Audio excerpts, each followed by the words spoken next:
देखिए एक सवाल है, बोल रहा है the gravitational force of attraction between two objects is x. ठीक है ना।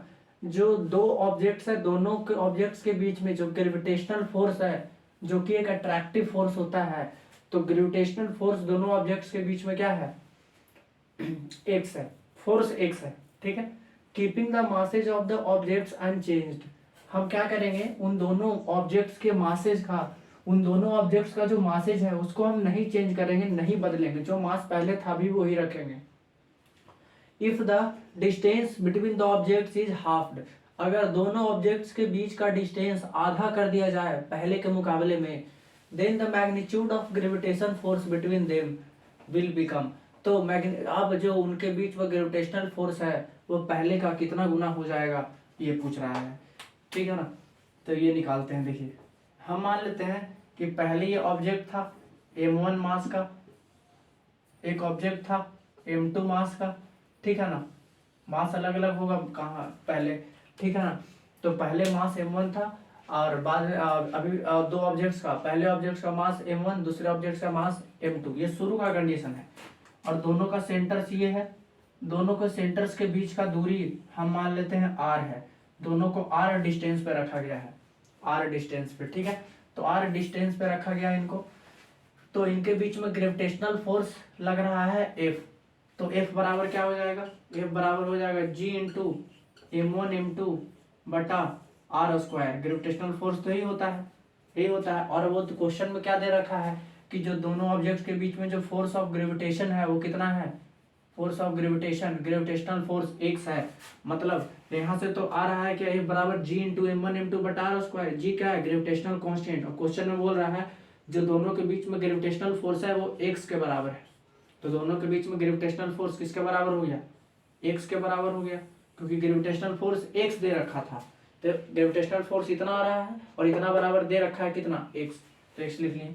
अब क्या बोल रहा है? दोनों के ऑब्जेक्ट्स का मास नहीं बदलना है। तो मास m1 है, मास m2 ही है, मास m1 है, अभी भी मास m2 ही है। लेकिन पहले जितना डिस्टेंस था, अब डिस्टेंस क्या कर दिया गया है? दोनों ऑब्जेक्ट्स के बीच का आधा डिस्टेंस कर दिया गया है। तो ये दोनों का सेंटर्स है, तो अब डिस्टेंस कितना कर दिया गया है? डिस्टेंस पहले का आधा। तो पहले r था, अब कितना कर दिया गया है? पहले का आधा, मतलब r/2। अब डिस्टेंस r/2 है।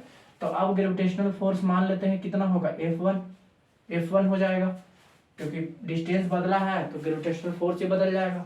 F1, तो F1 बराबर क्या हो जाएगा? F1 बराबर G इंटू m1m2 बटा r का स्क्वायर। r कितना है? r/2, तो r/2 का स्क्वायर। ग्रेविटेशनल फोर्स तो ही रहना है, G into m1m2 by r का स्क्वायर, और r है r/2, तो r/2 का स्क्वायर।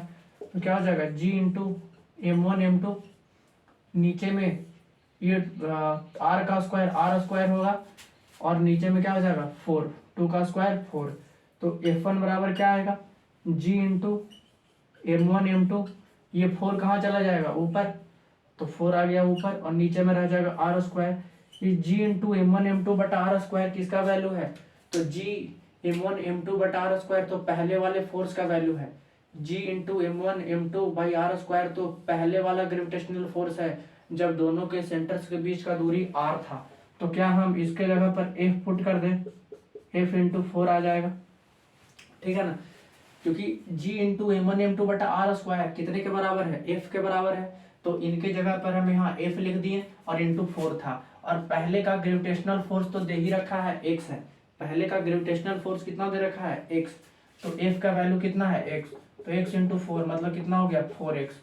मतलब अब का ग्रेविटेशनल फोर्स पहले का कितना गुना हो गया? 4 गुना। अब का ग्रेविटेशनल फोर्स पहले का कितना गुना हो गया? 4 गुना हो गया। ठीक है ना।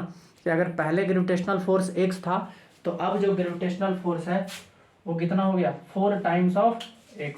देख रहे हैं ना, x का 4 गुना, पहले था x, अब उसका भी 4 गुना आ रहा है नया वाला ग्रेविटेशनल फोर्स, जब हम डिस्टेंस आधा कर दिए तो। अगर पहले 4 न्यूटन का फोर्स लग रहा था यहाँ पर दोनों के बीच में, तो अब कितने न्यूटन का फोर्स लगेगा? 4 इंटू 4, 16 न्यूटन का फोर्स लगेगा। अब ग्रेविटेशनल फोर्स इनके बीच में हो जाएगा। तो F1 बराबर क्या हो गया? 4 टाइम्स ऑफ पहले वाला ग्रेविटेशनल फोर्स, 4x।